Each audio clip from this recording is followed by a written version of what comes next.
You're on a crowded subway, earbuds in, notifications buzzing, work emails, group chats, a news alert about something you can't control.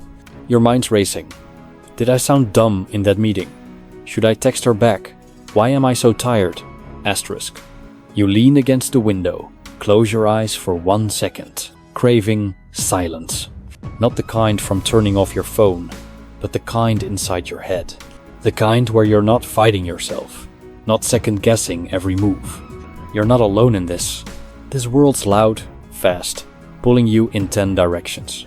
You've tried mindfulness apps, read a Stoic quote or two, maybe even meditated once. But it's hard to make it stick when life keeps coming at you. You don't need a big fix, no grand plan to be better. You just need a moment to stop, to breathe, to feel like you again. This video's that moment. It's not here to teach you something new or push you to change. It's here to help you pause, notice yourself, and let the noise fade. 10 simple ideas, grounded in Stoicism, but built for real life. For the guy stuck in traffic or staring at a blank screen at 2 a.m. If this sounds like you, leave a dot in the comments. Not for me, but so this finds someone else who needs this quiet too. Let's start with the truth. You don't need others to value you, to value yourself. But when you carry yourself with calm, with clarity, people notice. Not because you're loud or flashy, but because you're still. These 10 strategies aren't tricks to make people chase you. They're ways to anchor yourself, so you don't get lost in the storm. When you do that, others see it, they feel it, they respect it. Not because you demand it, but because you are it. Let's begin. Strategy 1. Pause before you react. It's 3 p.m. Your inbox pings. A coworker's email. Short, sharp, cutting. Your report missed the mark. Fix it by EOD. Your chest tightens. Fingers hover over the keyboard. You want to fire back, defend yourself, maybe even snap. That urge, it's strong. It feels like truth. But is it? Seneca, the Stoic philosopher, said, "The greatest remedy for anger is delay. 1 breath, 1 second can change everything." Next time you feel that heat, that need to react, wait. Feel your pulse. Notice the tightness in your jaw. Let the urge rise and pass. Then respond, not with fire, but with clarity. Imagine you do this. The email's still there, but you're not rattled. You write back, calm, direct, no edge. Your coworker reads it, pauses, respects you more. Not because you won, but because you didn't lose yourself. This isn't about being perfect, it's about being in control. You can't stop the email, or the tone, or the deadline. But you can stop yourself from adding to the chaos. Try it today, just once. Before you reply to a text, a comment, a jab, pause. 1 breath. What do you notice? When was the last time you regretted hitting send? What if you waited next time? Strategy 2. Own your time.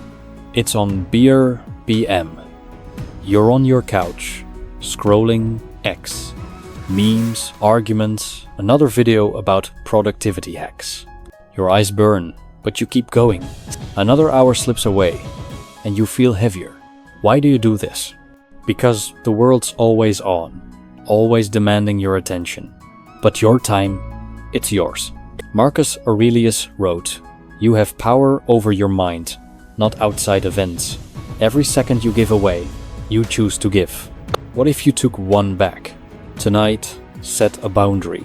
Put your phone in another room for 10 minutes. No notifications. No, just 1 more post. Sit with yourself. Maybe it's uncomfortable. That's okay. Discomfort means you're noticing. Feel the quiet, the space, the absence of noise. What comes up? Maybe it's boredom or a thought you've been avoiding. Don't judge it, just see it.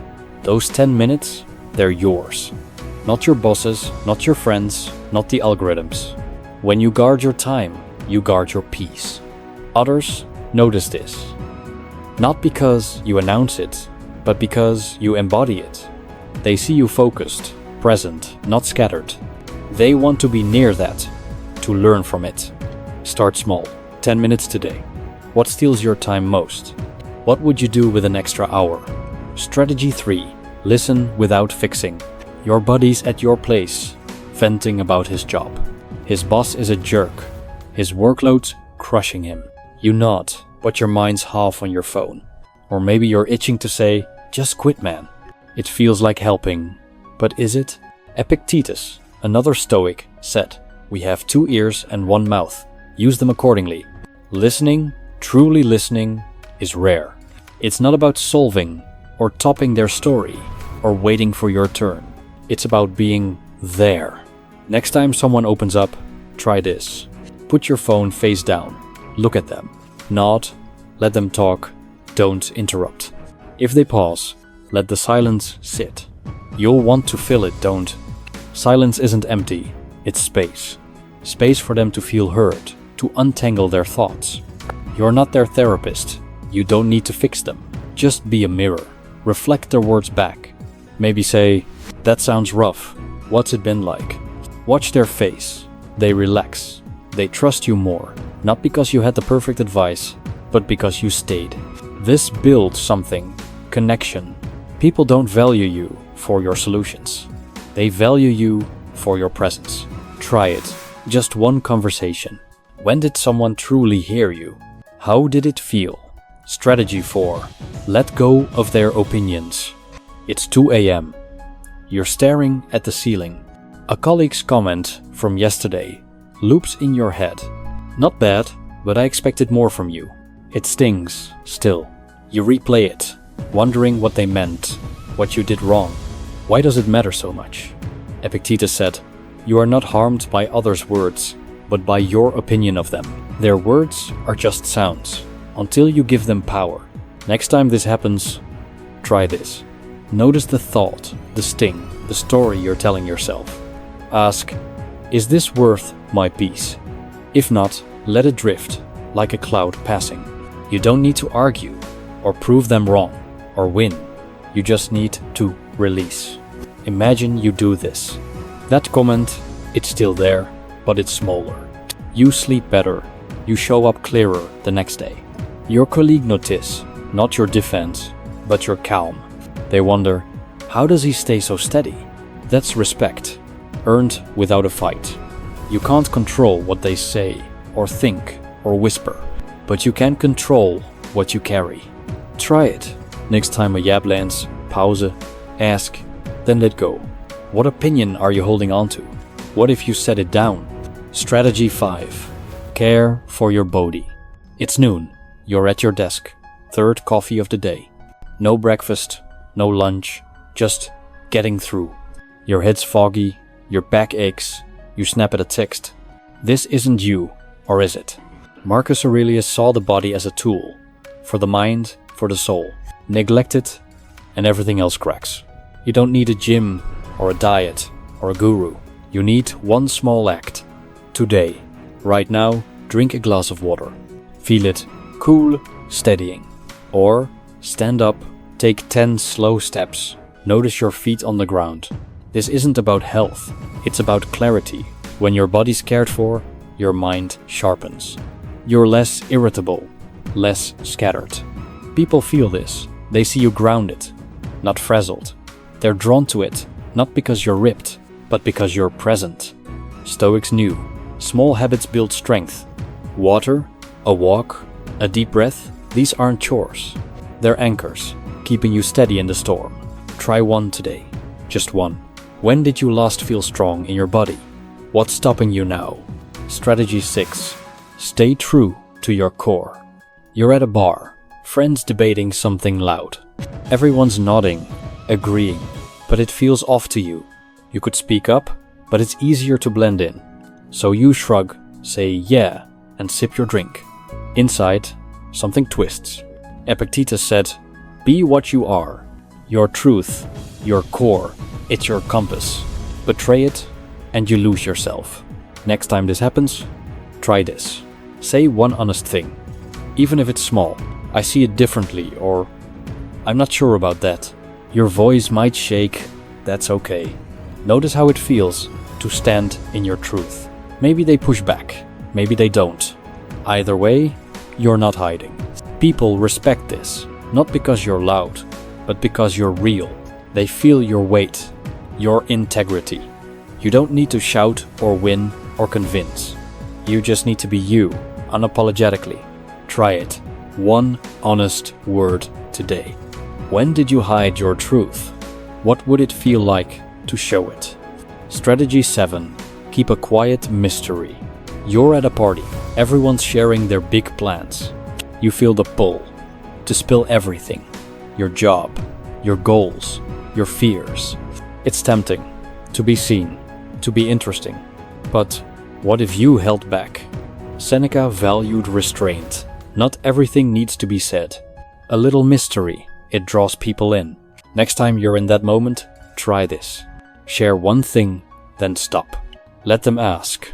Let them wonder. Maybe you say, I'm working on something cool, and smile. Or, life's been teaching me a lot, and leave it there. Watch their eyes. They lean closer, curious. Not because you're hiding, but because you're choosing. This isn't about playing games. It's about depth. When you don't lay everything bare, you create space for connection, for respect. People value what's rare, what's earned. Your story, your truth. It's precious. Guard it, share it slowly. Try it. Hold back one detail today. When did silence make you feel powerful? Why? Strategy 8. Accept without grasping. Your coworker offers to grab you coffee, says it's no trouble. You wave it off. Nah, I'm good. Why? Because you want to seem strong, independent, like you don't need help. But what if accepting is strength? Stoics saw it clearly. Receiving gracefully builds trust. It's not weakness, it's connection. Next time someone offers something, try this. Say thank you and mean it. Maybe it's a compliment, a favor, or just their time. Don't deflect. Don't overthink. Just accept. Feel the warmth, the bond it creates. Imagine you do this. Your coworker hands you that coffee. You smile, say thanks. They feel seen, valued, closer to you. Not because you owed them, but because you let them in. This isn't about taking or owing or keeping score. It's about gratitude, letting others matter. When you accept, you show humility. You build bridges. People are drawn to that. They trust you more. Try it. One small thank you today. When did you refuse help? What if you leaned in? Strategnie. Choose your words. You're in a group chat. It's getting heated. Someone says something careless. It hits a nerve. Your thumbs are ready. A sharp reply is forming. It feels good for a second. Then what? Seneca warned. Your words shape your character. Every text, every post, every comment, it's you. Next time you're about to hit send, try this. Read it twice, ask, does this reflect me? Is it clear? Is it kind? Is it necessary? If not, rewrite or delete. Imagine you do this. The chat's still buzzing, but your reply's calm, measured. Someone screenshots it, says, this guy gets it. Oh, not because you owned them, but because you rose above. Your words, they're your power. They can cut or heal or inspire. Choose them like they matter, because they do. People notice. They respect someone who speaks with care. Try it. One thoughtful message today. When did your words hurt someone? How could you choose better? Strategy 10. Build quiet strength. Life feels like a storm sometimes, doesn't it? Deadlines piling up. A fight with your girl. Doubts creeping in. You're still here, standing, but it's heavy. Marcus Aurelius wrote, "The obstacle is the way." Every hard moment, it's not here to break you. It's here to shape you. Resilience. It's not loud. It's not flashy. It's showing up again and again and again. Next time life hits, try this. Pick one discomfort and face it. Maybe it's a cold shower, or a tough talk, or just saying no. Feel the resistance? Lean into it. Stay steady. Notice how you feel after. Maybe it's not easier, but you're stronger. People see this, not your struggle, but your grit. They lean on you, trust you, value you. Not because you're perfect, but because you endure. Stoics knew. Strength grows in small steps. One choice, one moment, one day. Try it. Face one hard thing today. What made you stronger this year? What's next? And here we are, at the end. No big answers. No, you must do this. Just 10 ideas, 10 anchors for days when life's too much. Pick one, maybe the pause, or the silence, or the strength. Try it tomorrow. See what shifts. If this helped you stop, even for a second, share it. Not for views, but for someone else who's tired, who needs this quiet. You're walking home now. The world's still loud, still fast. But you're a little steadier, a little clearer. That's enough for today. Keep going, keep noticing, keep being you. We'll be here when you need another pause.